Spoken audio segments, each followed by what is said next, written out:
En el día de hoy hay dos conferencistas, el ingeniero Martín Rousseau y el ingeniero Pozo. La primera charla es de Martín Rousseau, que es ingeniero mecánico e ingeniero en máquinas navales, con más de 20 años de experiencia internacional en el sector de automatización, vinculado a la generación hidroeléctrica y también en el sector de oil and gas. Actualmente preside su propia empresa abocada a la implementación de planes de eficiencia energética naval, a la normativa internacional OMI y aplicaciones de tecnología 4.0 en el sector naval. Y además es coordinador de la Comisión de Eficiencia Energética en la Fundación Solís. Martín, cuando quieras, adelante. Bueno, voy a compartir, ante todo, buenas tardes, gracias por su interés en esta charla. Es una charla para ustedes, así que les pido que cualquier duda que tengan, la hagan, así pueden sacar más provecho de lo que voy a decir, pues mucha información que vamos a tratar de plasmar en poco tiempo en realidad. Así que bueno, si me permite, les voy a compartir pantalla. Te pido, Sabino, si se ve bien. Un segundito, vamos a compartir.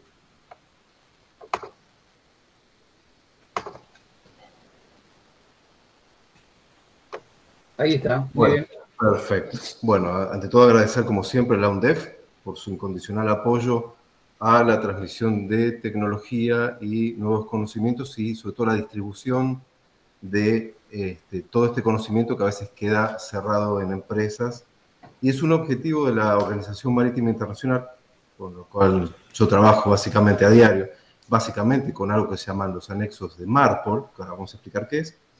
Y hay un capítulo puntual de todo esto que habla de que aquellas empresas o estados que tengan alto conocimiento técnico deben compartirlo con aquellos países o estados que no lo tengan. Es una premisa de la Organización Marítima Internacional. Bueno, vamos a hablar, como a veces digo que en el sector naval, la eficiencia energética pasa a ser un combustible alternativo. ¿Por qué decimos esto? Porque a veces estamos hablando mucho de cambiar combustibles, biocombustibles, trabajar con amoníaco, trabajar con hidrógeno, con gas licuado, etc. Pero a veces hay que hacer hincapié en los cambios culturales que hay y la concientización del personal que está embarcado, y tanto de personal en tierra también. Como dijo Sabino, yo soy dueño de una empresa que se llama Martín Rousseau, dedicada a la implementación de sistemas para reducción de la polución marina e implementación de tecnologías 4.0. Vamos a comenzar diciendo, ¿qué es la eficiencia energética? La eficiencia energética es una proporción o relación cuantitativa entre un resultado de desempeño de energía y una entrada de energía. ¿Qué quiere decir? Que voy a hacer una relación entre la energía que yo necesito para algo y la que realmente estoy consumiendo. Por otro lado, tenemos lo que se llaman los usos o los usos significativos de la energía, y son todos aquellos consumos o usos que tengo que representan una mejora o una potencial mejora sustancial del uso que estoy haciendo. ¿Por qué importa la eficiencia energética? En todos los ámbitos de la vida está importando hoy en día por el tema del cambio climático. Básicamente por el contexto. Tenemos que son recursos escasos, el exceso de generación de gases producto de la combustión genera daños ambientales y tenemos un tema de sustentabilidad. Para esto tenemos políticas que son posibles poder aplicar, que es, por ejemplo, todo lo que sea el incentivo a la eficiencia energética, aplicación de todo lo relativo a la promoción de energías renovables y también a fuentes alternativas de energía y cambios culturales. Los beneficios que yo tengo aplicando todo esto es reducir los cambios ambientales, incrementar el beneficio económico. Pues, si yo tengo un barco o una empresa donde en vez de gastar 100, gasto 90, no solo obtengo un beneficio ambiental, sino que estoy teniendo un beneficio económico como soporte también. Promueve el progreso, porque, por ejemplo, en el ámbito naval, todas las nuevas regulaciones que han salido hace poco hacen que la construcción de barcos, que los proveedores de los buques, de los astilleros y demás partes involucradas en el sector tengan que tener equipos cada vez mejores, de mejor performance y menor consumo energético. Reduce el uso de recursos que no son renovables reduce el daño ambiental, fíjense que acá hablamos de cambios y daños, y también mejora la imagen pública. Porque si yo tengo una empresa que es responsable con el medio ambiente, en muchos aspectos, en muchas industrias y en muchos sectores gubernamentales, tienen prioridad de contratación. No es lo mismo una empresa que esté contaminando sin control de una que tenga como su política estratégica de empresa reducir las emisiones y reducir el consumo energético. Dentro de lo que son las fuentes de energía tenemos que en la preindustrialización estaba el hombre y el animal, la leña, el agua y el viento, como fuentes de energía primarias. Con la industrialización comenzaron los combustibles fósiles, que son confiables, controlables y que tienen principalmente una alta densidad de energía, que es el punto principal por donde se utilizan generalmente los motores.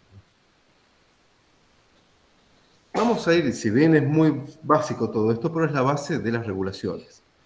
En un proceso de combustión tenemos aire, combustible y un proceso de ignición, que puede ser por chispa o compresión según el tipo de motor. De esto obtenemos un trabajo, pero a los que nos lleva la charla de hoy es a las emisiones de los motores. Si vemos un corte de un motor naval, vamos a tomar el caso de un motor de 2 tiempos, que son los más eficientes en el sector naval. Tenemos un pistón, una entrada de aire, una cámara de combustión, nuestro sistema de inyección de combustible y por donde van a salir los gases productos de la combustión.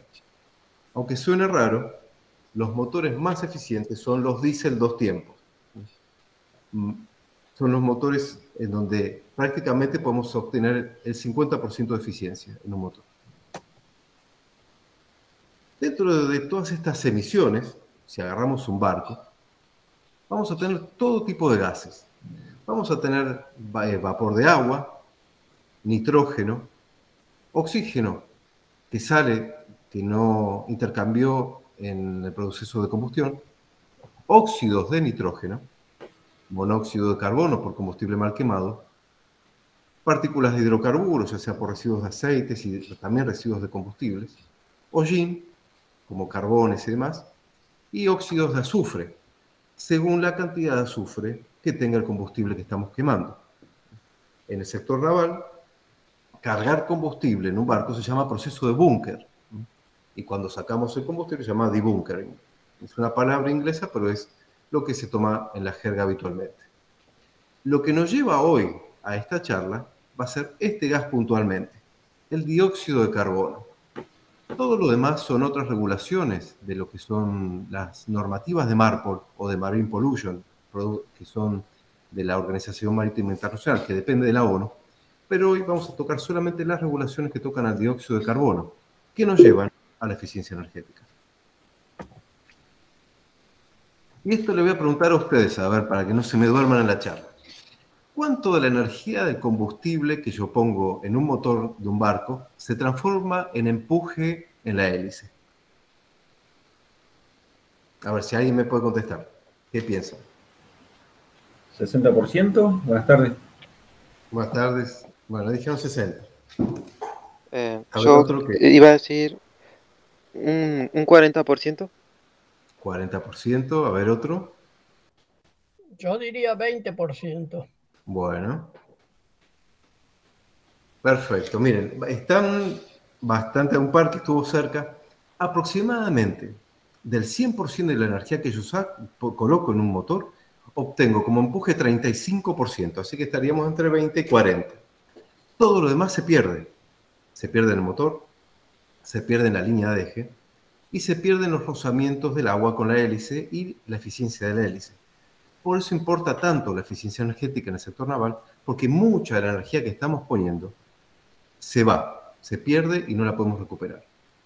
Sobre todo, y principalmente el sector naval, que trata con combustibles muy complicados, o con alto contenido de azufre, que ahora ya está limitado a partir del 1 de enero de 2020, o con combustibles que tienen mucho residuo, que son los heavy fuel oil, o conocido como HFO, y que son mezclas de combustibles. Entonces estamos con un producto que no es el mejorcito o el más limpio, tiene mucho residuo y por eso era la foto que habíamos puesto con esa humareda negra, porque todo eso es hollín producto del proceso de combustión del barco. Si vemos un poco más en detalle, solamente desde el punto de vista del motor, no del barco, tenemos que del 100% de la energía que ponemos, 0.6% se me va a radiación por la parte metálica, 2.9% en el aceite lubricante, en el agua de enfriamiento 5%, en los sistemas de compresión de la admisión al motor casi un 20%, escape 22.9%, pero podemos poner en los barcos generalmente, y depende del tamaño del motor, sistemas de recuperación de energía. Entonces tenemos que la potencia que sacamos en el eje es aproximadamente un 49% de la energía que estamos poniendo. Con un sistema de recuperación de energía, en el mejor de los casos, el más bonito, el mejor marca, el más eficiente, podemos llegar a obtener un 54% de rendimiento en el motor, que es lo máximo. Si ustedes agarran un motor de combustión interna de un auto, está en 30 y pico por ciento. Hablar de 54% ya es muchísimo. Pero veamos qué pasa realmente en un barco. Tenemos todo esto que está a la izquierda, es el combustible que estamos poniendo, donde dice fuel, y a la derecha, ¿aló, me escuchan ahí? Sí. Y a la derecha Sí. de propulsión es lo que yo estoy sacando en la hélice. Todo lo demás se me va. ¿De dónde se me va? En generar energía eléctrica, en los servicios, en el caño de escape, etc. Entonces vean, de todo lo que pongo, solo la poquita porción que saco en propulsión. Por eso la Organización Marítima Internacional dijo, epa, señores, tenemos que atacar este tema. Entonces, el tema es que cualquier mejora que yo haga en el sistema de propulsión, ya sea a través de hélices de alta eficiencia o mejora en el flujo de agua que llega a la hélice, un 1% que yo mejoro acá se transforma prácticamente en un 5% de reducción de consumo de combustible. Por eso se habla de toda la parte de diseños mejorados y diseños de alta eficiencia en el sector naval.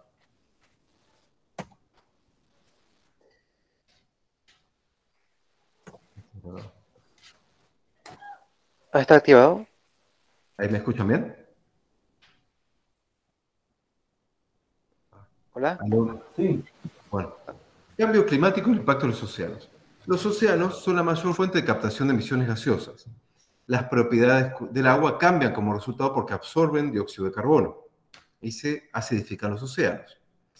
Y todo esto trae también consigo que los ecosistemas marinos y sus habitantes se ven afectados. Tomando esto, la Organización Marítima Internacional y otros entes han hecho una evaluación de los gases de efecto invernadero y ven cómo van aumentando año a año. Lo que nos interesa a nosotros en esto es esta línea celeste que está abajo, que es el dióxido de carbono. Otro gas que está ligado al sector naval es el metano.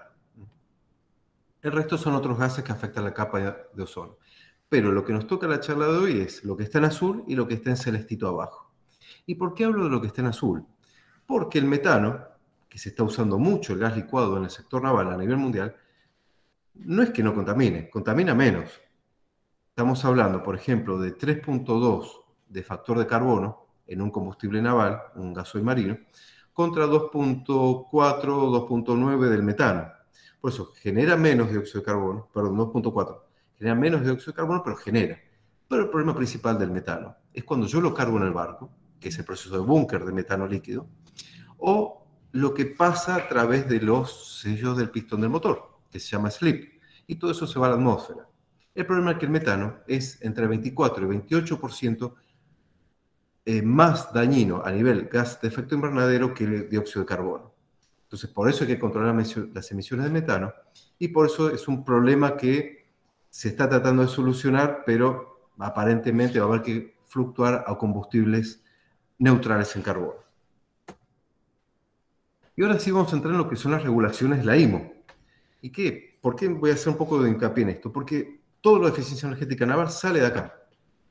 La IMO, o la OMI como se conoce en Argentina, es la Organización Marítima Internacional, que tiene sus convenciones de protección ambiental y unas convenciones que se llaman MARPOL o Marine Pollution, que tratan todo lo referente a la polución marina. Tratan no solamente de los gases que emiten los motores y los barcos, sino que tratan también basuras, plásticos, derrame de combustibles, cargas peligrosas y demás. Dentro de estas regulaciones MARPOL, que es una especialidad dentro de lo que es la OMI, que es justamente la especialidad que tenemos nosotros, hay 6 anexos. Argentina, este año, ratificó este anexo que es el anexo 6, que habla de todo lo referente a la polución aérea. Dentro de este anexo hay 5 capítulos, de los cuales vamos a tocar solamente el capítulo 4 del anexo 6 de MARPOL, que habla de la eficiencia energética de buques a través de sus regulaciones 19, 20, 21, 25 hasta la 29, si mal no recuerdo.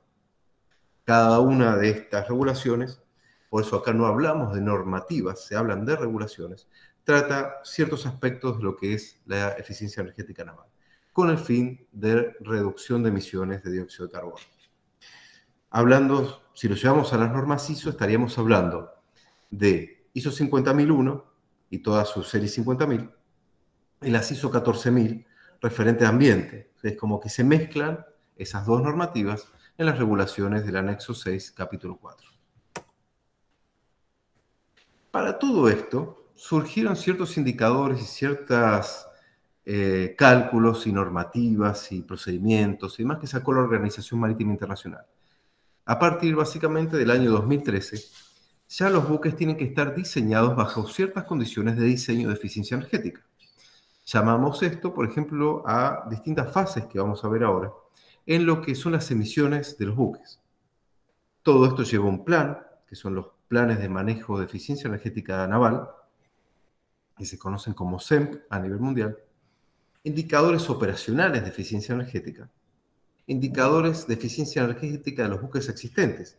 Pues si nosotros hablamos solamente de los buques nuevos, hay una flota de 30.000 buques afuera, ¿qué hacemos con eso? Entonces tuvieron que implementar ciertas normativas e indicadores para gestionar la eficiencia energética en los buques que ya están navegando a nivel mundial.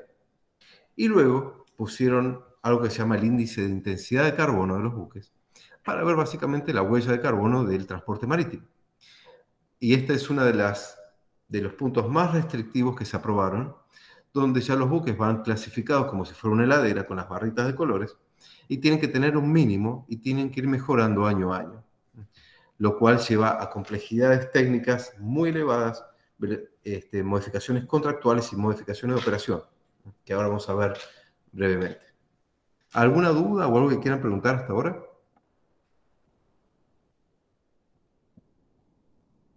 Sí, yo quería preguntar una cosa. Le iba a preguntar y si han actualizado programas de modificación para no tener que desechar los vehículos. Desechar los buques, Sí. ¿decís? Mira, lo que se está haciendo, bueno, el principal indicador que pasa con los buques viejos, muy viejos, o que tienen muy mala performance energética, hay que llevar esto que se llama EXI. Este es un cálculo que ahora vamos a ver. Voy a seguir a ver si acá está. El EXI es un parámetro de diseño. ¿Qué quiere decir? Que el buque viene diseñado así y bajarle la intensidad de carbono es complicado. Básicamente es llevar a un buque viejo a los parámetros de diseño de un buque nuevo que se llaman fase 2 o 3. Esto puede ser fase 2 según el año. Bueno, eso es algo más complicado, pero me están diciendo que prácticamente mi buque, en el caso, por ejemplo, de tomar un buque tanque, un petrolero, tiene que, este buque viejo, llevar el nivel de eficiencia energética de un buque del año con 20% menos de generación de dióxido de carbono. ¿Qué quiere decir esto? Respecto del 2008. Ahora vamos a verlo en una curva. Es llevar básicamente un buque viejo a los parámetros de diseño de un buque nuevo según ciertas características. Hay buques que no pueden cumplir con esto y en esos casos sí, o hay que rediseñarle el casco, que no es fácil, cambiarle la hélice, que lleva cambios mayores, o directamente desechar el buque y llevarlo de desguace. Esto es muy común que pueda empezar a pasar ahora. Este es un parámetro que se calcula una sola vez en la vida del buque, que se tiene que calcular al 1 de enero de 2023, entra en vigor esta regulación. Y tienen que certificar ese indicador que se llama EXI.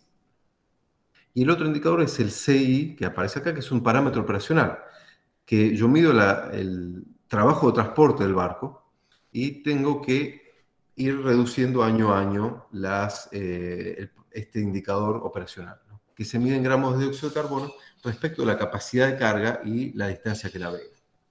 Pero a tu pregunta, a ver si tengo algo acá puntual, acá capaz nos podemos aclarar un poquito. Las metas de la Organización Marítima Internacional son las siguientes. En el año 2050, un buque tiene que generar 70% menos de dióxido de carbono que el mismo buque fabricado en el 2008. Estamos hablando de 70% menos. En el año 2030, ya estamos entrando en 2022, faltan 8 años, un buque tiene que generar 40% menos de dióxido de carbono que el mismo buque en 2008.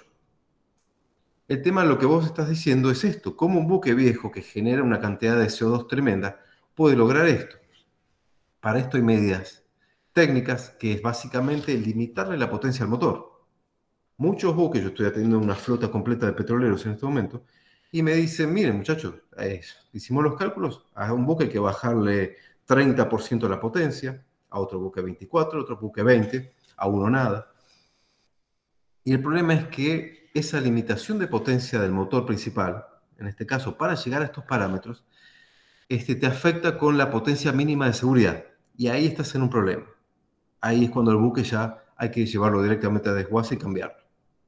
Porque la cantidad de cambios que hay que hacerle es tan grande que te conviene comprar un buque nuevo. Y sobre todo con las regulaciones que van para 2050. El objetivo básicamente del OMI es que para el 2100 sean totalmente neutros en carbono, pero van a tener que hacerlo antes porque el cambio climático nos va a llevar por encima. ¿Sí? Para el año 2023 entran todas las regulaciones de intensidad de carbono y todo esto tiene que llevar un plan. Por eso ponemos estos planes SEM que tienen que acompañar. Yo no puedo bajar la intensidad de carbono de un buque si no tengo en forma planificada las metas, las mediciones y todo el plan de cómo hacerlo y los responsables. No voy a poder nunca llegar a estas metas. Esto tiene que ser un plan muy concreto y aplicable. 2022, que se empieza en un mes, se adoptan ya las medidas, según la IMO. Fíjense que el diseño de buques entra en una nueva fase, que se llama fase 3, y los buques nuevos que salgan a partir del 2022 tienen que generar 50% menos que el año 2008. Así que los buques nuevos tienen unas medidas de eficiencia energética muy estrictas, límites de velocidad muy aplicables. Los buques, sus cascos ya se diseñan totalmente diferentes a lo que eran. Y las emisiones tienen que ser muy bajas de estos buques. Incluso ya se está hablando de captura de carbono a la salida del escape, combustibles alternativos, ya se está hablando mucho de hidrógeno verde, que es hidrógeno generado por medios renovables. Se está hablando de metanol, se está hablando de amoníaco y se está hablando de biocombustibles. El tema del gas licuado es que trae otros problemas que había mencionado antes, de fugas por los sellos del pistón y los procesos de carga de combustible, que es extremadamente complicado para que no haya fugas. ¿Qué sectores se involucran en la eficiencia energética naval? Básicamente, y como muchas de las cosas, tiene tres patas: operaciones, la parte técnica y la parte contractual.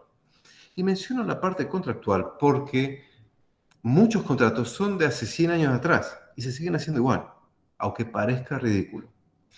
Hablan de que el buque no puede tener demoras, hablan de que el buque tiene que navegar a tal velocidad, habla de que el buque puede llevar cualquier tipo de nivel de carga, etc. Pero ¿qué pasa? Si yo digo, a ver, un buque, y le obligo por contrato a navegar, por ejemplo, a hacer un tanquero a 12 nudos o 13 nudos, ¿para qué voy a tener una velocidad fija contractual si llega el buque, no hay lugar en puerto y el buque se tiene que quedar esperando 5 días, quemando combustible? Porque los barcos, acuérdense que es como una pequeña ciudad, tiene su sistema de limpieza, de generación de energía, etcétera, que generalmente no son motores pequeños. Estamos hablando de que un buque tanque chico tiene 3 motores para generación de energía eléctrica que puede llegar a tener 1.2 megawatts de potencia. Entonces, es mucha potencia, motores muy grandes, que tienen la contra de que generalmente están sobredimensionados por reglamentación y trabajan a muy baja carga, lo cual es muy malo. Entonces el contrato tiene que modificarse, tiene que adecuarse para las nuevas regulaciones. La parte técnica, por supuesto que influye, porque un motor tiene que estar bien mantenido, el casco tiene que estar limpio, las hélices tienen que estar pulidas y el recubrimiento del casco tiene que ser adecuado para que no se adhieran moluscos y plantas que aumentan el arrastre del casco y del barco en particular y que disminuya el rozamiento del agua con el metal o la superficie. Y por otro lado, la parte operativa, que esto es fundamental, porque digo, de nada tiene sentido hablar de eficiencia energética si tengo el aire acondicionado del barco encendido y las puertas abiertas. O si tengo todo el sistema de iluminación prendido consumiéndome 20 kilowatts de potencia. O si tengo equipos que me olvido apagar. O tengo auxiliares encendidos sin consumo o sin consumo alto, ¿no? Cuando con un auxiliar podría estar operando, en vez de tener dos. Entonces es un tema operativo que sí es fundamental que trabaje en lo que es eficiencia energética. Por eso hablo siempre de tres patas. ¿Cómo opero mi barco? ¿Cómo es el mantenimiento y la parte técnica? ¿Y cómo es el contrato que me hace operar ese barco? Yo hablo del operativo, voy a hablar de los índices de carga, es decir, cuánto voy a cargarle al barco. Un barco no está hecho para navegar vacío. Los barcos están hechos para navegar cargados, llevando carga al máximo, dentro de lo posible. Dentro del operativo es la concientización del personal. O sea, si yo no tengo un personal que esté consciente de la eficiencia energética, no me sirve de nada. ¿De qué me sirve un capitán que lleve el motor al 100%, por decir algo, al 80, 90% de la potencia, cuando podría estar navegando al 60%? Acuérdense que es una regla cúbica el consumo respecto a la velocidad. O sea, aumentar un nudo me consume 3 veces más, o 3, lo multiplico por 3. Entonces es muy importante la concientización. Aplicar las mejores prácticas operativas, esos son todos los puntos. Tomar lo que se está haciendo a nivel mundial. Lo que menciono ahí como JITA o JITA es Just in Time Arrival, o viene a ser el arribo justo a tiempo a puerto, perdón. De nada me sirve llegar 5 días antes a puerto, haber navegado rápido, haber consumido mucho combustible y quedarme esperando 5 días. Para eso hago que mi velocidad baje, que sea la óptima, para llegar lo más justo a tiempo a puerto. Por eso realmente no hablamos de reducción de velocidad, sino de optimización de velocidad. Después tenemos la optimización de procesos dentro del buque, que se apliquen la documentación y todas las buenas prácticas a bordo. Y lo importante es la gestión de indicadores energéticos. Si yo hablo de que un buque consume 1000 toneladas, o consumo si genero 10.000 toneladas de dióxido de carbono, o genero 50.000 toneladas de dióxido de carbono, ¿es bueno o es malo? Y eso va a depender de la cantidad de carga que lleve. Porque si un buque va vacío, va a generar menos, pero si va cargado, va a generar muchísimo más, porque el buque va a llevar 20, 30.000 toneladas de carga. Y que lleve carga es bueno, va a generar mucho más dióxido de carbono. Pero a través de la gestión de indicadores energéticos, voy a ver de que es mucho más rentable y más eficiente un buque cargado que uno descargado. Por eso se habla de la parte de indicadores.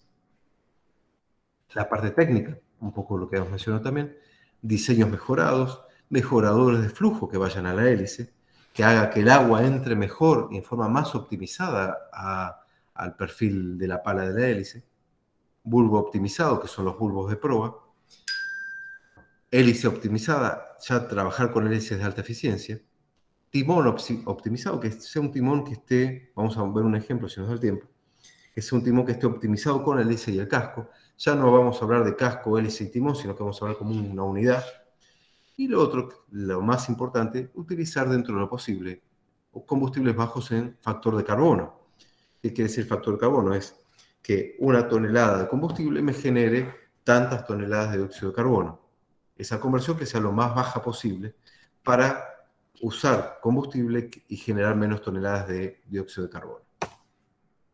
Y por otro lado, los contratos, la tercera pata, que los contratos sean flexibles, que no sean estos contratos rígidos que ya vienen desde hace 100 años atrás, y no estoy exagerando, son los mismos, cláusulas contractuales, o sea, cláusulas que me permitan flexibilidad contractual, y distribución de beneficios. ¿Por qué? Porque generalmente si tengo un buque alquilado, si yo ando más despacio y demás, el beneficio económico de la reducción de consumo, no las dividamos entre todos, entre tripulación, el dueño del barco y el que lo alquila, ¿no? Según el tipo de contrato que haya.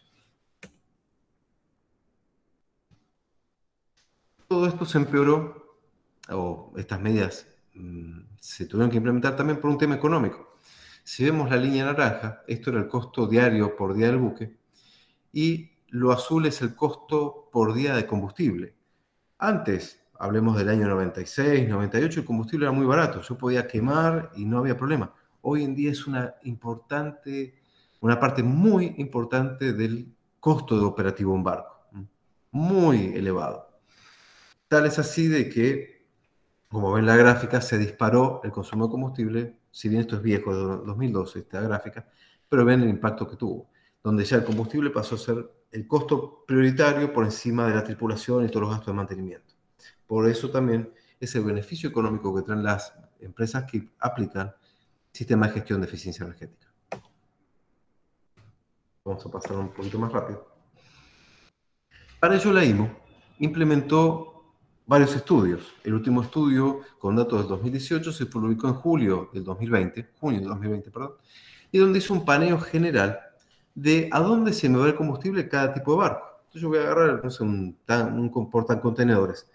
Sé que todo este porcentaje se me va en el motor principal, esto se me va en las partes de máquinas auxiliares y esto en calderas y sistemas de refrigeración. Los buques petroleros navegan más despacio generalmente, entonces el consumo en el motor principal es menor, pero tiene una gran carga de consumo en los auxiliares que llevan a la operación de un petrolero. Puede ser los sistemas de gas inerte y sistemas de bombeo, que tienen un impacto alto. ¿Por qué este estudio? Porque nos permite, en cada compañía naviera y en cada sector de transporte, decir, che, miren, muchachos, tenemos que bajar esta parte verde acá, ¿cómo hacemos? O estos, ¿cómo hacemos para bajar esta porción de auxiliares? Y así cada tipo de buque y cada tipo de aplicación. Y lo que sí la IMO está poniendo ojo acá en los yates de placer, porque generan una enorme cantidad de dióxido de carbono y que la terminamos pagando todos, ¿no? Por otro lado, el mismo estudio que hizo la Organización Marítima Internacional dice, bueno, si ya tenemos a dónde se me va a cada máquina, se me va al motor auxiliar principal o máquinas anexas al proceso de transporte, bueno, a ver, ¿en dónde se me va el combustible desde el punto de vista operativo? Entonces vamos a agarrar el mismo contenedor, portacontenedor, este que habíamos visto con esta larga barra azul, vamos a verlo acá, que es esta, la tercera barrita. El portacontenedor, todo esto que está en azul, lo lleva navegando. Después tiene su porción mayor, casi el 70% se me va en tránsito. ¿Qué quiere decir? Desde que llega a puerto, lo llevan, amarra, esto, lo otro. Todo eso se me va en el buque. Entonces vean que navegando consume poco. El resto se me va en las operaciones de puerto. Y después cuando el buque está amarrado o fondeado, es la porción verde. Vean que es poquito. Otros buques llevan otro tipo de consumos, otras proporciones. Por ejemplo, vamos a ver esto, los tanqueros que llevan otro tipo de combustible, puede ser gas licuado u otro tipo de producto. Vemos que en navegación sí consumen mucho, porque generalmente van a distancias muy lejanas. Lo que es la parte en tránsito es corta, porque ya tienen muy planteado a dónde van y cómo operan. Y lo verde cuando está amarrado o fondeado. Entonces ven que es importante con esto, cada operador marítimo, cada dueño de buque o contratista, tiene que saber, bueno, cómo es el buque, cómo opera y dónde puede mejorar su eficiencia energética. ¿Y por qué lo tiene que hacer? Porque si no, no va a poder cumplir con las reglamentaciones de la IMO. El impacto que tuvo todo lo que hizo la Organización Marítima Internacional, que implementó ya a partir del año 2008, es implementar estos indicadores de eficiencia energética desde el punto de vista operativo. Nuevos diseños de buque, exigió a los astilleros que el buque sea eficiente y tuvo un impacto tremendo. La línea azul son las emisiones de dióxido de carbono y las líneas rojas, punteada y lisa, es el comercio internacional.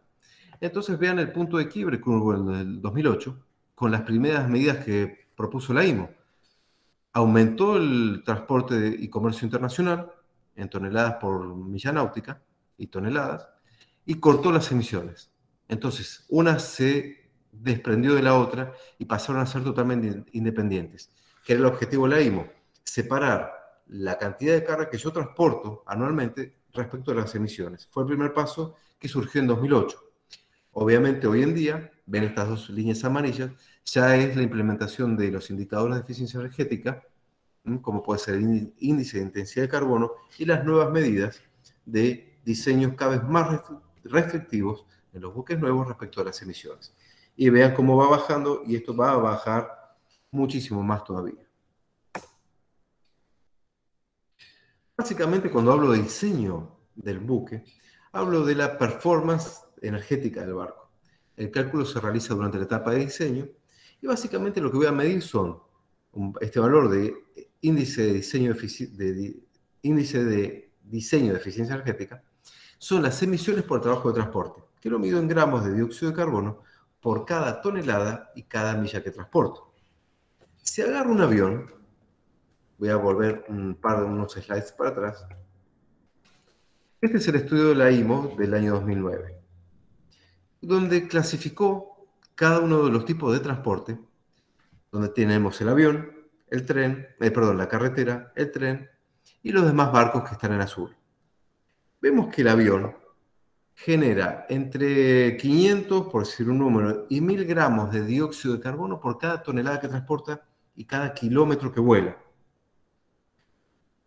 El transporte terrestre genera entre 100 y digamos 200 gramos de dióxido de carbono por cada tonelada que transporta y cada kilómetro que recorre. El tren está hablando entre 20 y 100 gramos de dióxido de carbono por cada tonelada y kilómetro recorrido, pero vemos que el sector naval es mucho menor a esto. En el sector naval vamos a estar hablando hoy en día de 9, 8, 7 gramos en el mejor de los casos por cada tonelada que transporto y cada milla que estoy navegando. Lo que lo lleva al transporte marítimo, ya sea fluvial o de ultramar, a ser el más eficiente de los transportes a nivel mundial. ¿Cómo entiendo esto del EDI? Voy a poner una fórmula para asustarlos un poquito, pero en realidad es muy simple. Es las emisiones de dióxido de carbono del motor principal, más las emisiones de dióxido de carbono de los motores auxiliares, más las emisiones de todos aquellos sistemas innovadores de eficiencia energética que también generan emisiones de dióxido, menos todos aquellos sistemas innovadores que ayudan a la propulsión. Y aunque suene loco, que vamos a ver ahora un videito, velas, rotores Flettner, sistema de lubricación de casco por aire, todo eso ayuda a la propulsión. Incluso van a ver buques tanque con velas, lo cual parece muy loco. Eso entra en esta fórmula, ¿no? Y después es por la velocidad y la capacidad de carga y ciertos factores de corrección. Pero básicamente es eso. Pero resumido, este índice de diseño de eficiencia del buque es el costo que tiene a la sociedad respecto al beneficio que trae. Eso es lo que la IMO está insistiendo. Si yo llevo un avión lleno de autos de lujo para 3 personas, el costo que tiene a la sociedad es tremendamente alto. Por eso están viendo el tema de transporte y cómo llevarlo. Incluso se van a empezar a ver penalidades por el costo que tiene a la sociedad el transporte marítimo, terrestre y aéreo. Básicamente, cuando hablamos de diseño, estas son las metas. Ven que a medida que pasan los años, hoy en día ya estamos en la fase 3 de diseño. ¿Qué quiere decir? Que de 2025 en adelante, si bien se está aplicando ahora, un buque tiene que generar 30% menos de dióxido de carbono que el mismo buque que se hacía en el 2008. Entre 2020 y 2025 es la fase 2, donde eran 20%. La fase 1, que ya terminó, era 10% y se había arrancado desde el año 2013.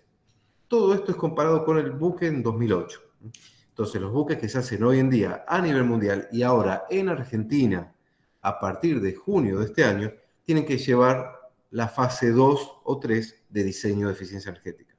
Si yo soy dueño de una naviera y estoy comprando un buque en Argentina y por más que estemos en fase 2 todavía por el año, desde que lo empiezo a hacer hasta que lo termino, lo pongo en marcha y demás, y ya me conviene pedir un buque fase 3. Va a ser mucho más caro, pero yo sé que voy a cumplir con la reglamentación a futuro.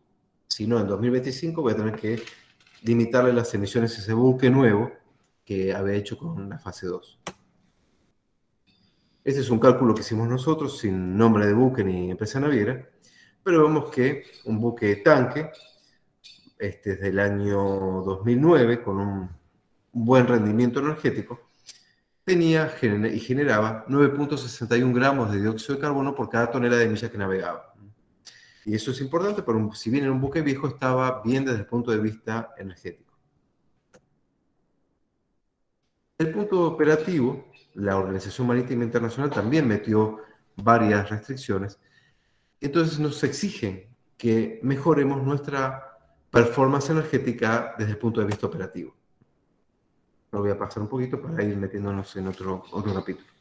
Para llevar a esa eficiencia energética desde el punto de vista operativo, medida, al igual que el índice de diseño de eficiencia energética, siempre lo vamos a medir en gramos de dióxido de carbono por cada tonelada que transporto y cada milla que voy a navegar.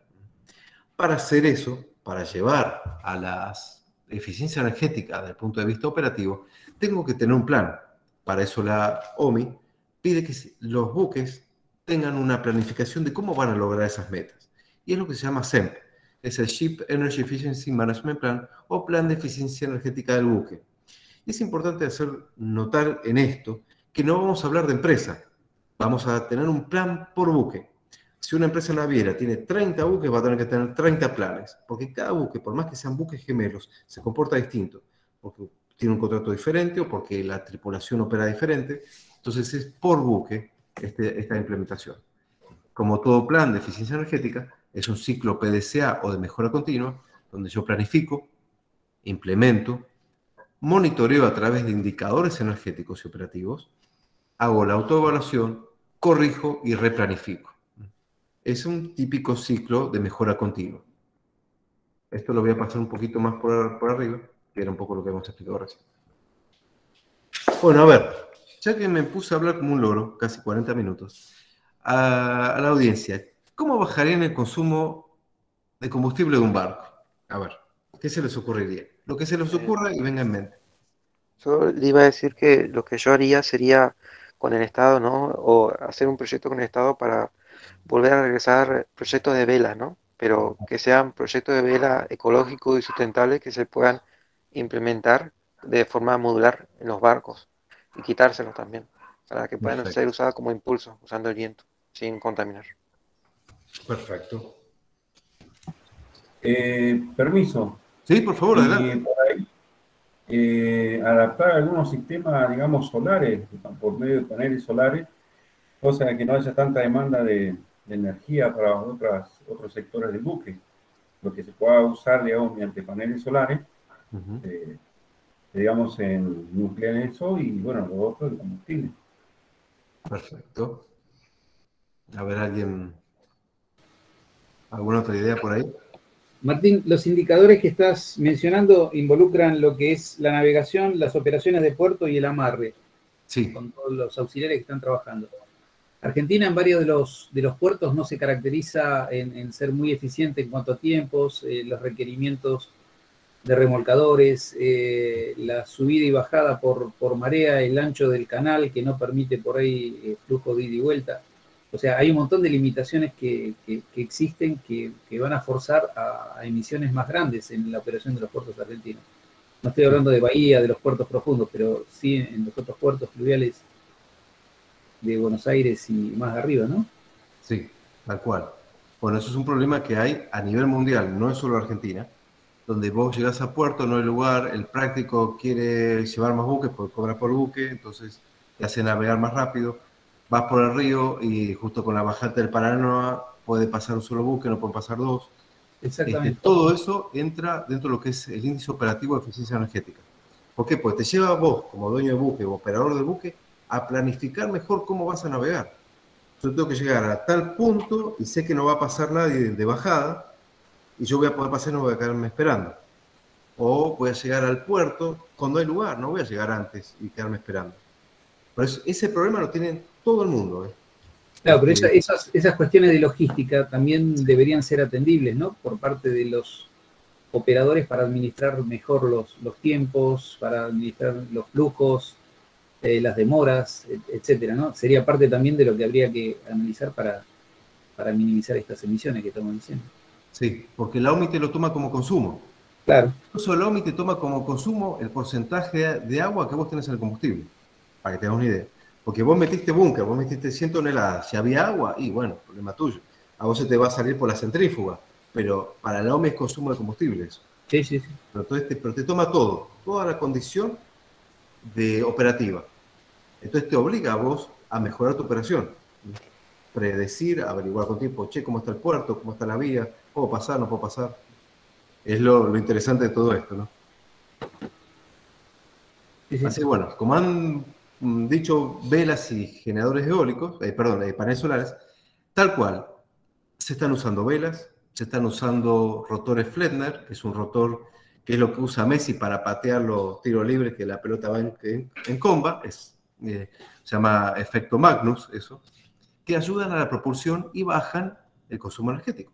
Y los paneles solares se están usando muchísimo a bordo de los buques. Por supuesto que lleva siempre toda una serie de aprobaciones, pues meter un panel solar en un buque petrolero, llega a haber un cortocircuito o algo y vuela el petróleo por el aire. Entonces, con todas las regulaciones y demás, pero la Organización Marítima Internacional lo está promoviendo, ¿sí? Porque ayuda a disminuir el consumo de los motores auxiliares. Voy a meter un videito, a ver si funciona el link, si la tecnología me ayuda.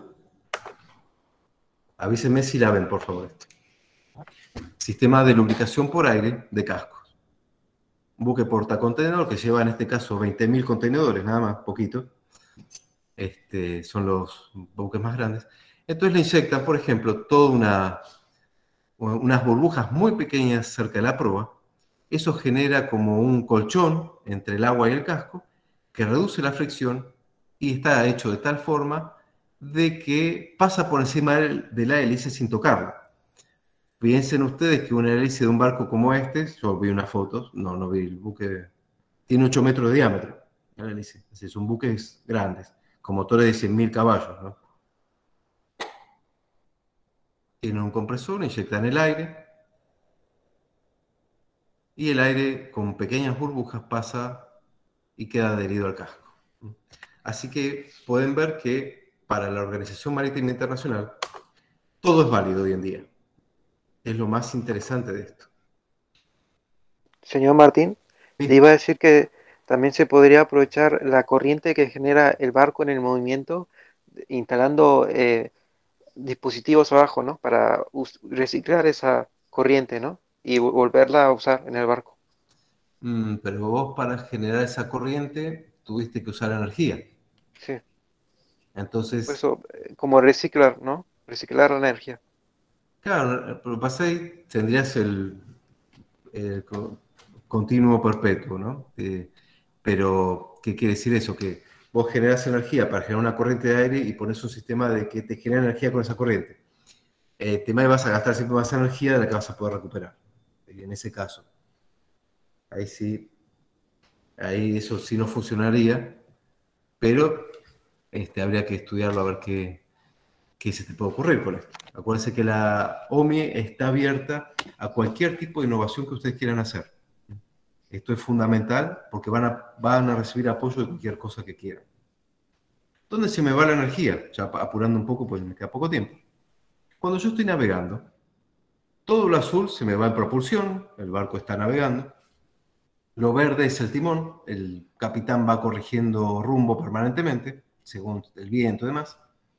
Lo violeta es el mar. Vean, en este caso, se me fue casi toda la energía en luchar contra las olas, porque agarró una tormenta. En el trimado o el asiento, entonces yo sé que el buque está con cierta inclinación entre la parte delantera o trasera, llamado proa y popa, y luchar contra el viento en el caso de que sea una tormenta, que es la parte celeste. Esto lleva ven que la parte azul es la que yo aprovecho realmente para navegar, a que el capitán y la tripulación y la naviera haga la optimización de la navegación climática. ¿Qué quiere decir? Che, si yo voy, hay una tormenta, que hay viento, olas muy grandes, demás, no me voy a meter por ahí, voy a tratar de pasar por el costado, aunque navegue más, pero voy a asegurar de que no voy a gastar toda esa cantidad de energía, que es hasta acá arriba, estamos hablando de 60, casi 55 megawatts, de potencia para luchar contra el mar sin avanzar. Entonces esto es lo que se llama navegación climática, que es parte de la mejora operativa, un poco también lo que estaba hablando Sabino recién, ¿no? Habitualmente se me va 88% en mover el barco, 3% o 3.3% en luchar contra el viento, en luchar contra la marea 1.8%, 2.7% en las corrientes, 3.4% en el asiento del barco, que es la diferencia de cuánto está hundido respecto de la parte delantera de la trasera, 0.6% con las incrustaciones, o más en realidad, es decir, todos los moluscos, plantitas que se me van quedando pegadas en el casco, y otros efectos 0.2%. Entonces, la optimización, ¿dónde viene? Y viene de mejorar cada uno de estos puntos. Che, si tengo el viento, bueno, ¿qué hago con el viento? O lo aprovecho con una vela o un rotor Fresnel, o trato de esquivarlo, o trato de navegar por otro lado. Lo mismo con el mar, las corrientes, a veces es difícil si estamos navegando en vías internas, y mejorar el asiento de cuando estoy navegando. Los métodos para optimizar la eficiencia energética de un barco es todo lo que está antes de la hélice, el casco, motor principal, las máquinas auxiliares y todo lo que mejora el flujo que vaya a la hélice. La hélice, utilizar toberas, hélices y toberas de alta eficiencia. Las toberas es relativa según el tipo de navegación, pero sí las hélices de alta eficiencia son mucho más caras, pero lo que no gasto en la hélice lo voy a gastar en combustible. Y todo lo que sea, lo que esté después de la hélice, como puede ser sistemas integrados. Desde el operacional u operativo, puedo mejorar la operación a bordo, optimización de velocidad, la cual no vamos a hablar de reducción de velocidad, sino de optimizar, según la mejor práctica, optimización del asiento o el trimado, es decir, bueno, voy a acomodar cuánto está hundida la proa respecto a la popa en lo mejor según el diseño del barco. Cold ironing, que se conoce, disculpen que está en inglés, pero se conoce con ese nombre, que en puertos del mundo, básicamente California, Shanghái y otros puertos de China y Asia, es llegar con el barco, apagar todas las maquinarias auxiliares, sobre todo, y enchufarme a la energía de la costa. Entonces evitan de que las ciudades costeras sufran los efectos de los óxidos de nitrógeno, los barcos, óxidos de azufre y hollín y demás desperdicios que largan por el escape.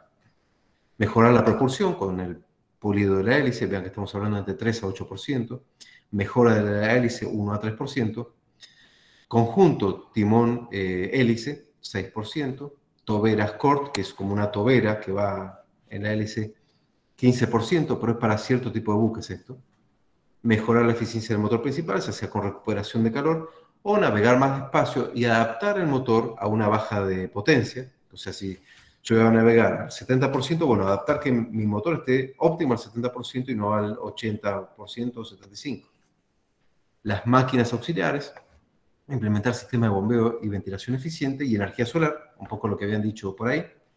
Implementar lubricación por aire, como el videito que vimos, barriletes, lo que también habían dicho por ahí, y la parte hidrodinámica, todo lo que sea la limpieza del casco, la protección del casco y la optimización del flujo de agua hacia la hélice. Para todo esto, para implementar todo esto, tenemos que saber dónde estoy, cómo opero mi barco, establecer un plan y establecer una forma de seguimiento. Focalizar en mejoras simples, en optimización de la operación y mantenimiento, y todos aquellos cambios que no requieran inversión. Yo ya con eso tengo un alto impacto en la reducción de emisiones. Luego ya vienen mejoras en sistemas, conversiones menores, ya sea una hélice, un tipo de recubrimiento distinto, y todas aquellas inversiones que tengan 2 años o hasta 2 años de payback, que yo pueda recuperar mi inversión en 1 año, 6 meses, año y medio. Y después ya mejoras que sean sustanciales, que requiera modificación del casco. En estos casos ya se evalúa directamente cambiar el buque. Algo que hablaba es, por ejemplo, esto es un sistema que mejora la proporción de la hélice, que es como una segunda hélice que hay acá, que se coloca. ¿Qué hace esto?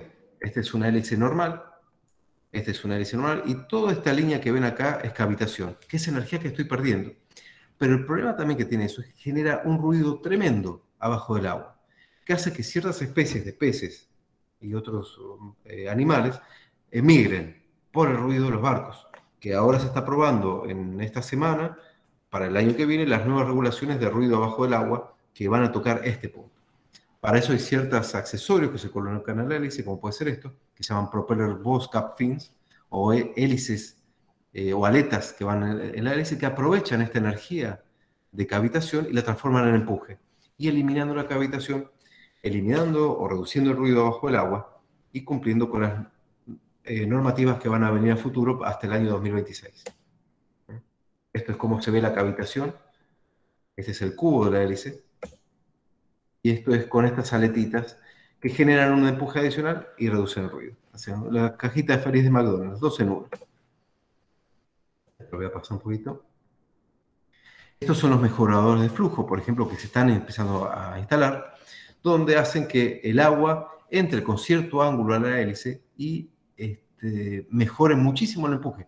Podemos hablar de hasta 10% de la mejora de empuje en la hélice con este aditivo, que incluso va de un solo lado del casco, porque tomamos el lado ascendente de la hélice cuando está impactando. Entonces impacta mejor el agua, reduce las emisiones y reduce el consumo de combustible.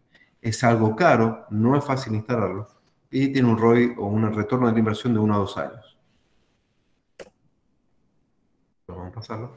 Esto es un poco también lo que hablaba de armonización. Vean que ya hélice y timón forman una unidad. Ya no estamos hablando de elementos separados, sino que es esto. Tenemos el casco optimizado, hélice optimizada y armonizada con el timón.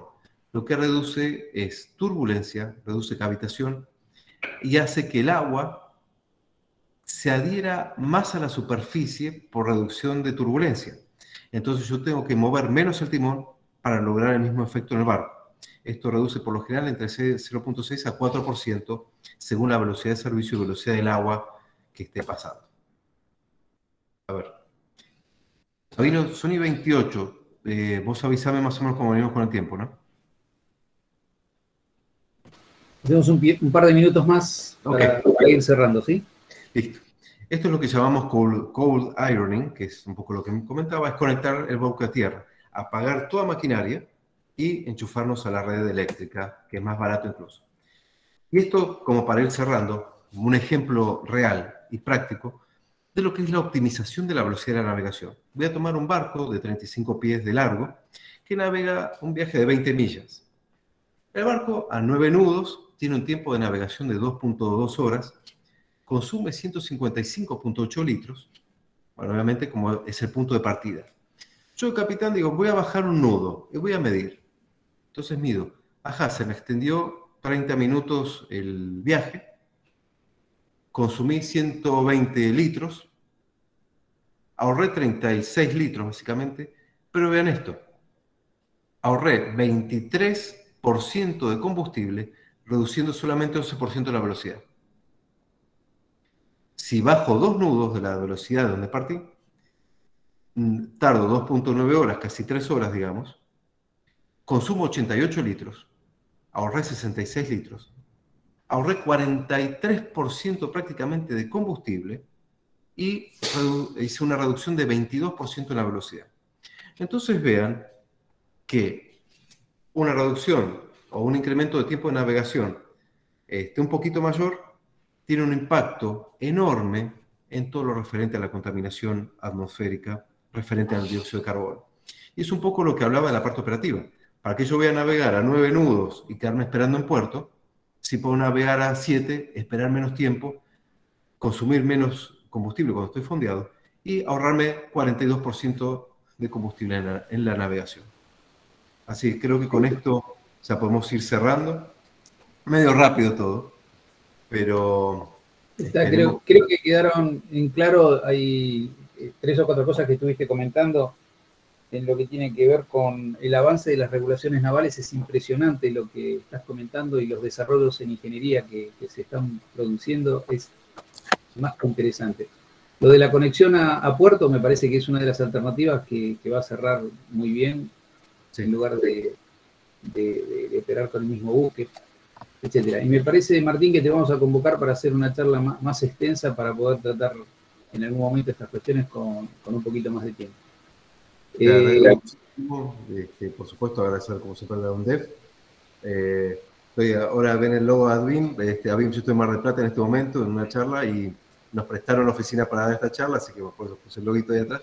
Pero bueno, agradecer también a Advim que nos dio el lugar para poder hacerlo. Yo no tenía que ir a una estación de servicio. Pero bueno.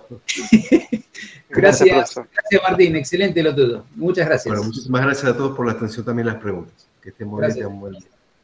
Muchas gracias. Un gusto, muchas gracias, Martín. Gracias a ustedes.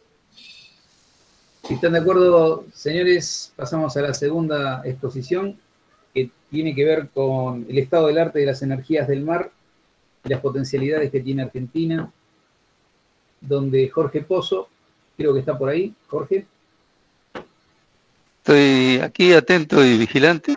Claro, y te pediría que vayas compartiendo la presentación a pantalla completa. Comparto yo. Jorge Pozo es ingeniero electricista, especialista en geofísica, con más de 30 años en la industria energética. Es coautor de Energía del Mar, que es un catálogo del grupo GEMA, en las ediciones de 2014 y 2018, donde participó.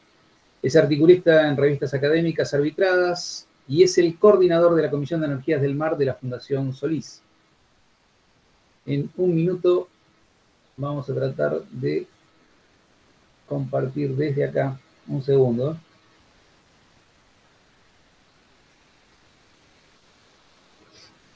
Hoy hubo algún inconveniente, tuvimos y ya lo pudimos resolver. Podemos resolver contingencia simple y contingencia doble.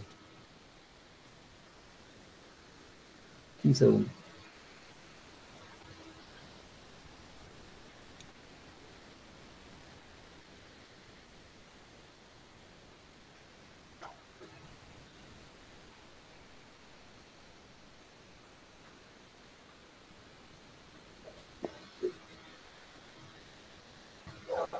Confírmenme si se está compartiendo esto.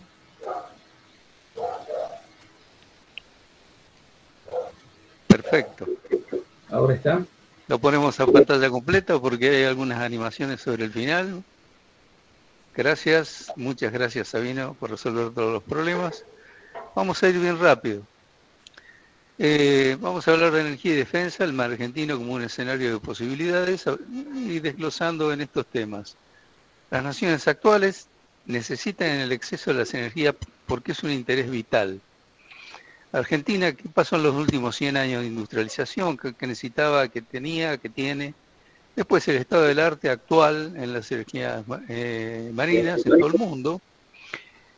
Ventajas y desventajas y algunas conclusiones. Pasamos, por favor. Una más. Exactamente, y pasamos una más. Y entonces todas las citas que allí se ven a pie de página se pueden consultar, no son opiniones personales. El entonces canciller británico Lord Palmerston dijo en algún momento: Inglaterra no tiene amigos ni enemigos permanentes, tiene intereses permanentes. Ahí aparece un concepto fundamental, sería el anterior, Sabino.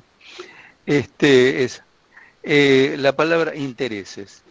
También citamos una situación histórica, Japón, en víspera de entrar en el conflicto mundial. Se le hizo un embargo petrolero y tenía reservas en tanque para 1 año y medio de vida civil, y si entraba en conflicto solo para 6 meses. De manera tal que para ella era un interés y ahora pasaba a ser vital. Acá aparece el concepto de vital. Conseguir el petróleo que se muestra en esa foto histórica. Una más. Bien, hoy por hoy el conflicto entre naciones es el mismo de siempre. El conflicto es permanente. Y hay dos formas, o colaboro o compito.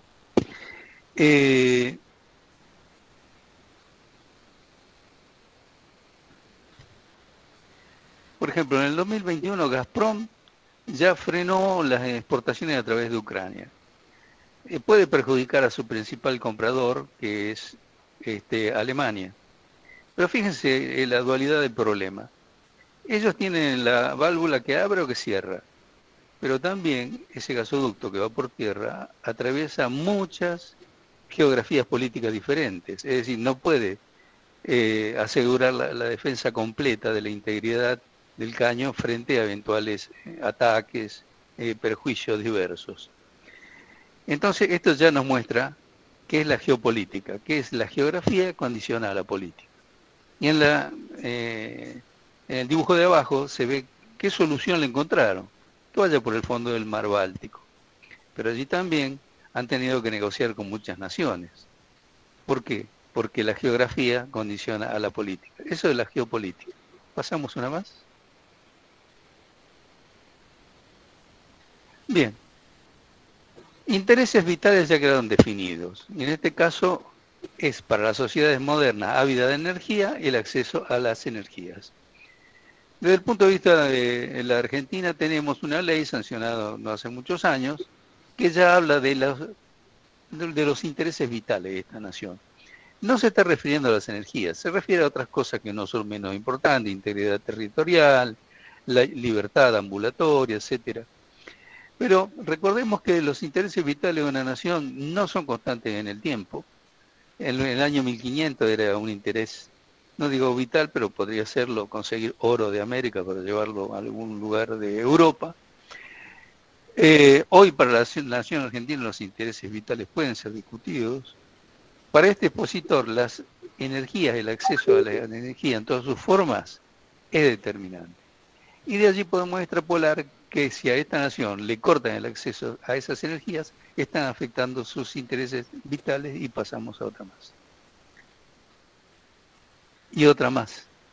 Vamos a ver 100 años atrás, 1920 más o menos, ¿qué fuente de energía teníamos nosotros? Un poco la hidráulica, por ejemplo, la represa en Córdoba de Villalemacé, un poco de carbón, de leña, un poco de carbón mineral, petróleo que se podía quemar crudo o fuel oil.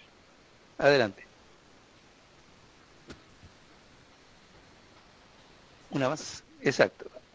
Ahora vemos que una de las maneras estratégicas de encarar este problema es diversificar. Por ejemplo, usamos fósiles, gas, gasoil, carbón, allí dice dónde, que no son renovables. Nucleares, que está entre es renovable y no es renovable. En puridad no es renovable, porque una vez que el átomo se escindió, ya está, se terminó. Pero resulta que consume muy poco, dura mucho, entonces puede ser una opción.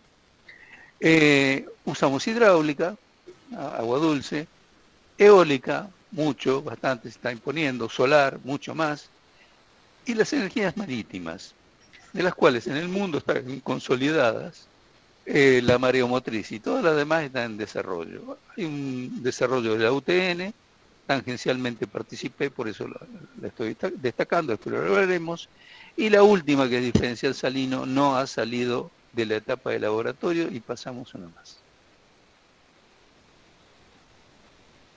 Bueno, durante muchos años yo fui siguiendo los datos del PBI del Banco Mundial. El Banco Mundial se toma 2 años calendarios antes de publicar los datos, o sea, vienen 2 años atrasados. Pero por otro lado, en otra fuente de datos, que es la CIA, sí, la de los espías y esas cosas, también investiga cuál es la capacidad eléctrica instalada de las naciones, porque hace a sus estrategias.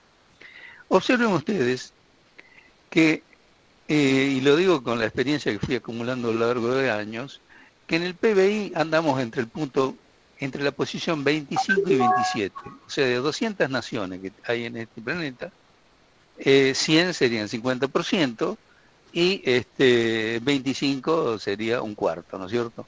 Estamos dentro del primer cuarto, de las más ricas. Ahora, observen también que esa riqueza es bien chiquita comparada con la de Estados Unidos y China, que esa es la única que ha crecido mucho, mucho y ya iguala o supera a Estados Unidos. Ahora bien, yo le tracé un envolvente y después a la curva de al lado le pegué la misma envolvente y son sospechosamente parecidas. Entonces esto me hace imaginar a mí que quien más desarrolla la capacidad energética de una nación, más posibilidades tiene de incrementar su PBI.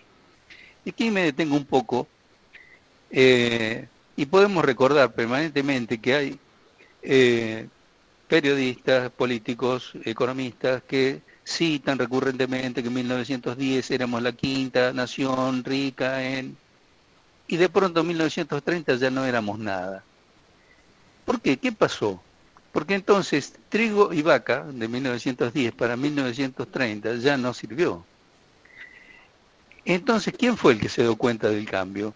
Un general que también era ingeniero y graduado ahí en la Facultad de Ingeniería del Ejército, el general Sabio, y dijo, señores, ahora la riqueza de las naciones, el título por lo menos, pasa por otro lado, pasa por el ciclo del acero. Hoy ya no sería eso tampoco, ¿no es cierto?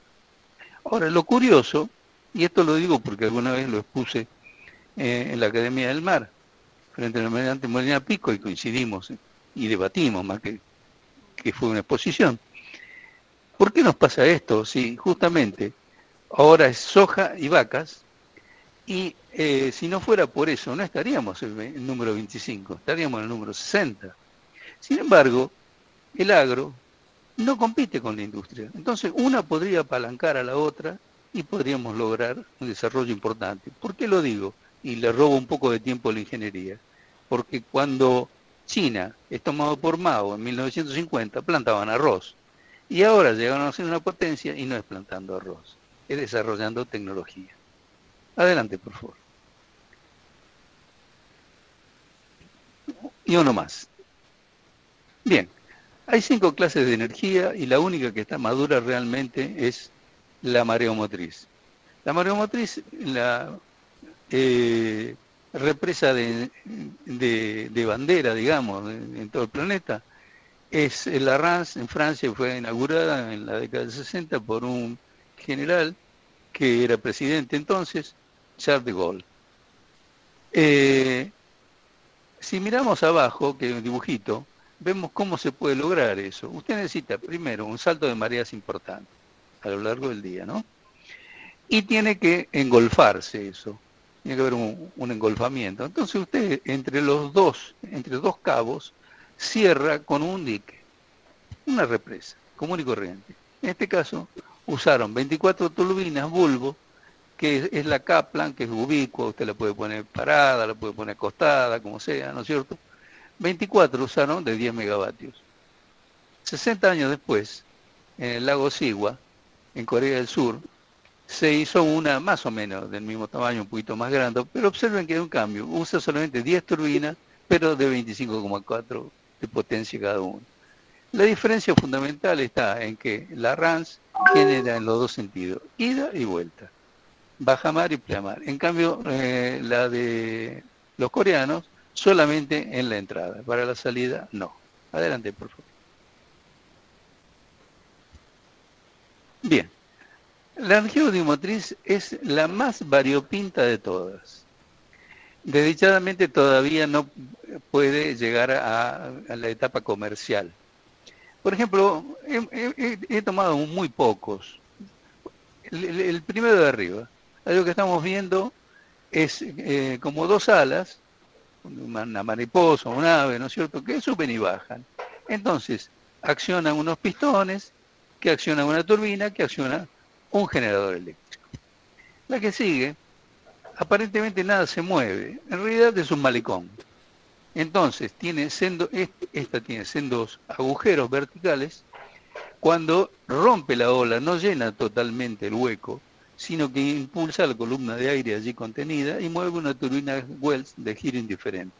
De manera tal que cuando retrocede y produce una pequeña depresión, sigue girando la turbina y que por supuesto mueve un generador eléctrico. La más llamativa es la tercera, Pelamis. Cada uno de ustedes debe estar en alguna habitación que tiene unos 4 metros de alto. Bueno, esto tiene 3 metros de diámetro y de largo 150 metros. Es un artefacto de 3 cuerpos. En el medio podríamos considerarlo donde está la maquinaria, y las otras son solamente cosas que flotan. Entonces, al subir y bajar, impulsan fluido a través de bombas que va a través de una turbina que, por supuesto, mueve un generador eléctrico. Adelante.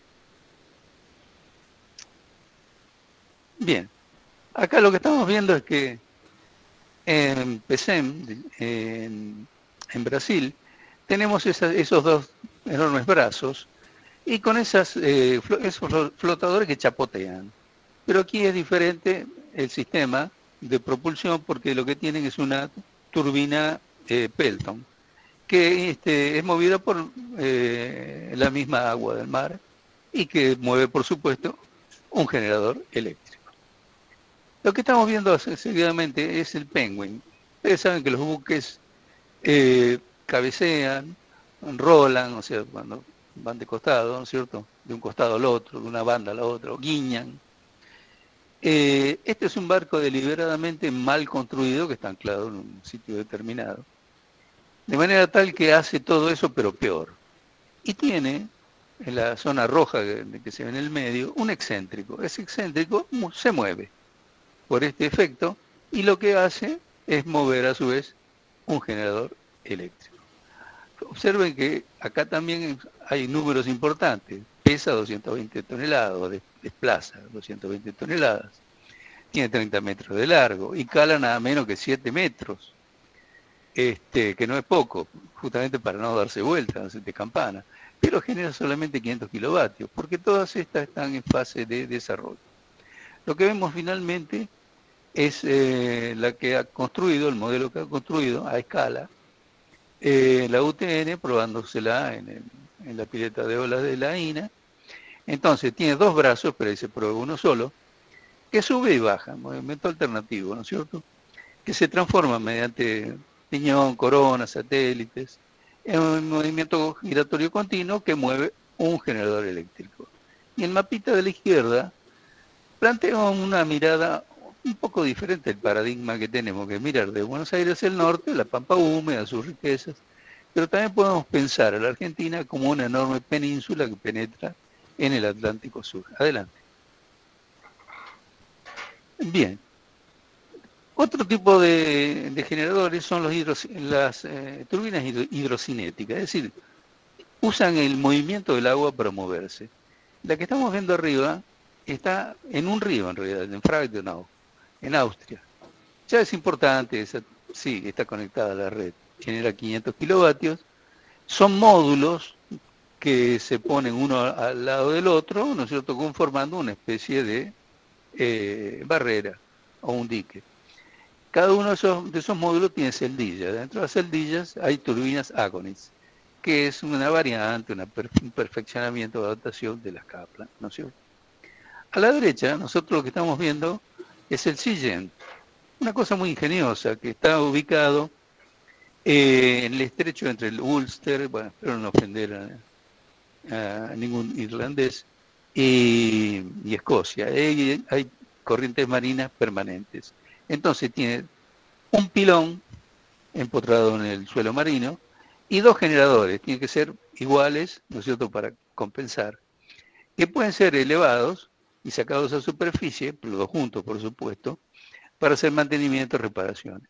Sin embargo, apareció el año pasado el modelo Orbital, que a mí me llamó mucho la atención, porque qué creativos que fueron las personas que decidieron fabricar una balsa, no tiene propulsión propia, que puede ser instalada en cualquier sitio y cuando llega, baja los 2 brazos y genera lo mismo, pero es mucho más barato para fabricarla, ¿no es cierto?, para transportarla, para montarla, y ahora sí pasamos un más.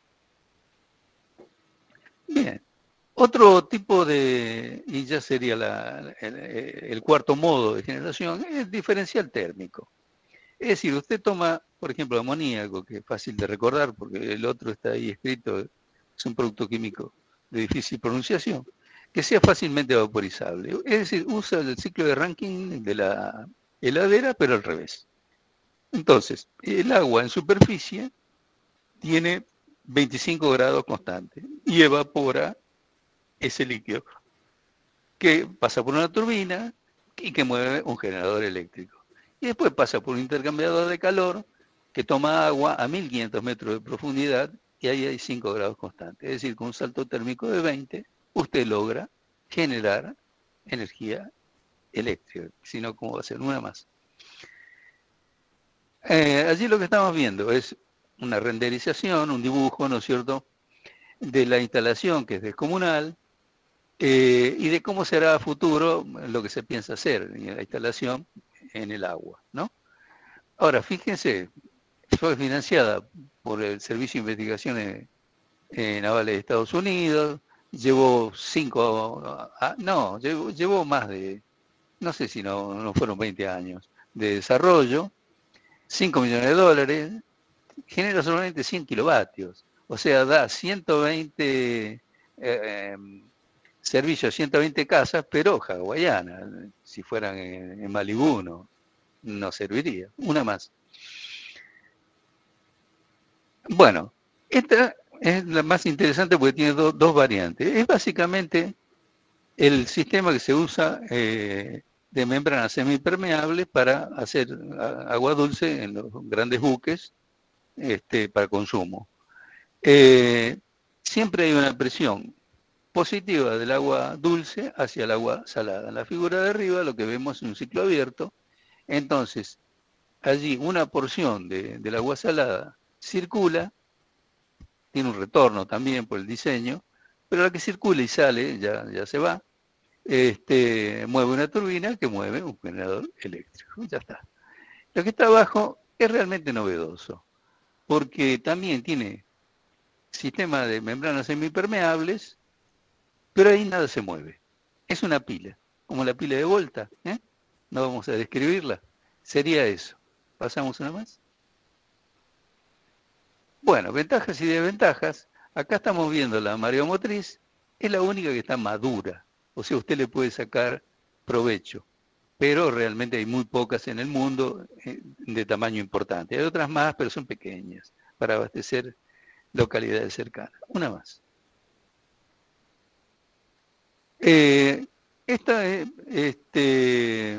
La de usar el movimiento de las olas es sumamente atractiva, ¿no es cierto?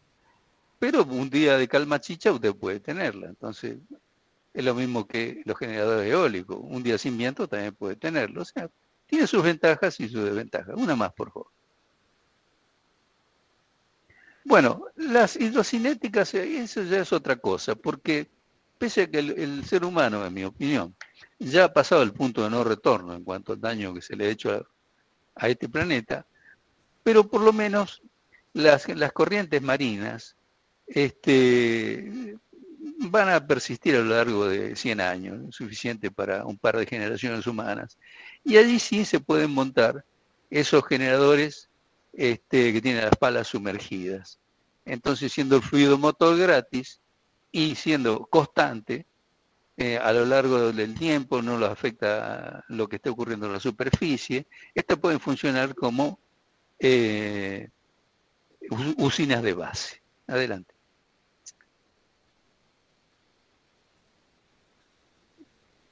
Bien.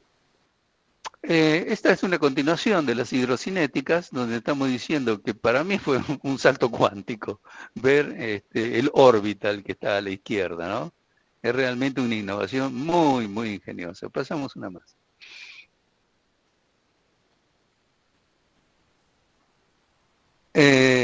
Bueno, las desventajas, ahí no nos quedamos acá, la maremotérmica.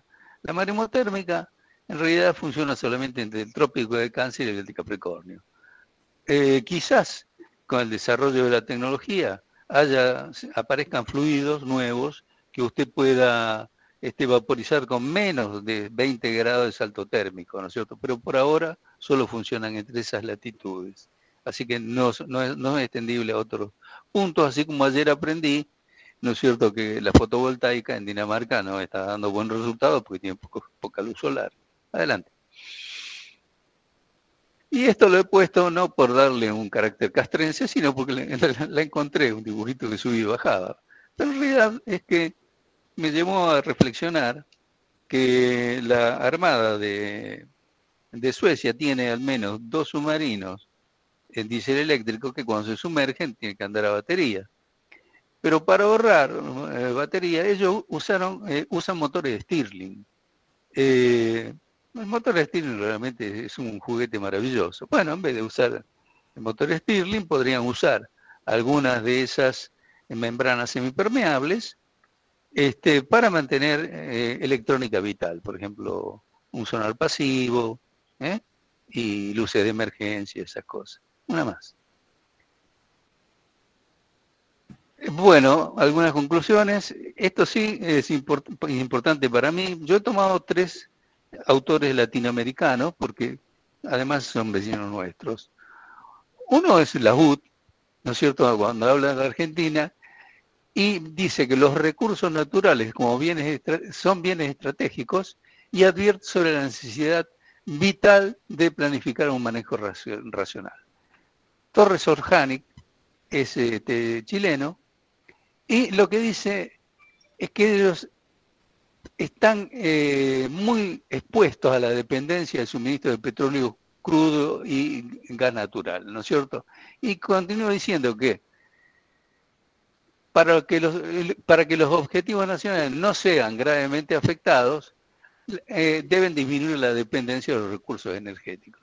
Y Barbarán, en un artículo sobre energía nuclear, dice que el acceso o no a la energía puede ser considerada como el recurso más importante para cualquier sociedad.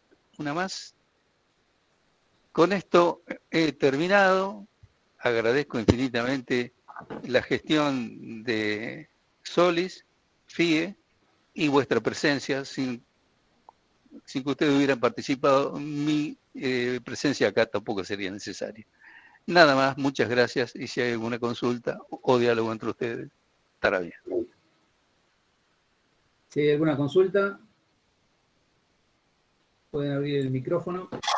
Sí, por acá. Muchas gracias por toda la presentación. Bueno, maravilloso. Adelante, Matías.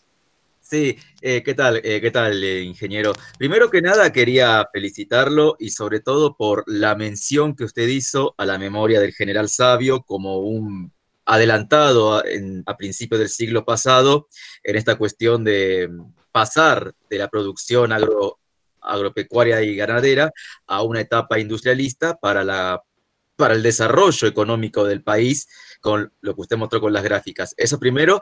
Y quería hacer una consulta que me quedó cuando observé el diseño, la forma del orbital que usted estaba mencionando. En un momento vi una foto que parecía que estaba como conectado a una balsa, y eso lo quería relacionar con la anterior exposición. Y yo quería saber si esa forma que tiene el orbital para generar energía undimotriz, ¿puede ser conectado o asociado a una embarcación para que sirva como otra forma alternativa para su energía, para su movilización, o tiene que ver directamente con una posición estable únicamente para generar energía? Mira, por ahora, Martín, está solamente pensado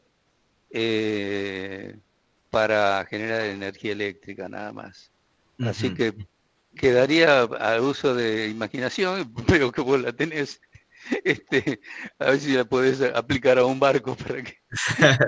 Es hidrocinética, no es hidrocinética, perdón. Y había una más, y ya con esto termino. Me llamó la atención la que tiene que ver con la movilidad, se me fue el nombre, el uso de las corrientes oceánicas. Hidrocinética. La hidrocinética, justamente. En Argentina, la cuestión de las corrientes marinas que pasan por nuestro mar, ¿harían del país una zona geopolíticamente hablando o geográficamente hablando potencial para la aplicación de este tipo de energía, para que se convierta en una política de Estado o algo similar? Pero por supuesto, no acá, porque no en esta presentación, pero en otras tengo corrientes marinas detectadas, que inclusive son cruzadas, o sea, de 0 hasta 15 metros tienen una velocidad y una dirección. Y de 15 metros a 25, 30, van a 90 grados y a otra velocidad. El Es hecho decir, de que sean corrientes frías o calientes no cambia nada la cuestión, ¿no? no cambia nada la cuestión. Lo que Excelente. nosotros podríamos hacer, por ejemplo, es plantear mareomotrices, porque, y hablo por experiencia propia, en la ría de Puerto Gallego el salto de marea es 12 metros, no 8 como en la RANS, 12 metros. Pero, ¿qué pasa? Que nuestro país tiene 5.000 kilómetros desde Ushuaí hasta La Quiaca y 6.000 kilómetros el radio terrestre y 3.000 kilómetros ahí desde donde podría hacerse una mareomotriz allí para llevar la energía hasta los centros de nuestra modesta industria. Entonces, hay cosas que no cierran, ¿no? Desde el punto de vista económico. Así. Exactamente. Bueno, le agradezco mucho por las respuestas. No hay por qué, un gusto. Jorge, Carolina pregunta, ¿cómo afectan estas tecnologías a la fauna marina? ¿Hay algún estudio en ese sentido? Mira, yo te voy a decir que, por ejemplo, en el Golfo, yo no me acuerdo, San Matías, ahí, hay una zona, digamos, donde hay una península que divide dos zonas engolfadas y justamente tiene niveles diferentes de marea. O sea que abriendo un canal entre ellas,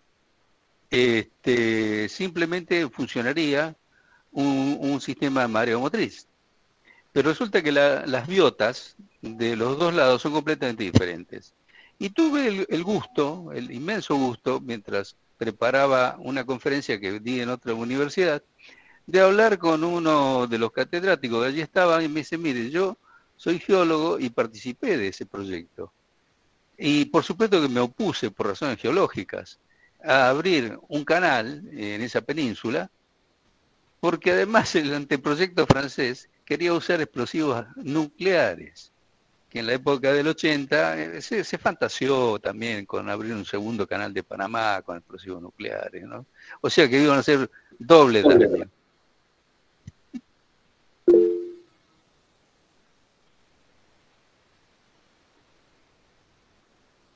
¿No hay más?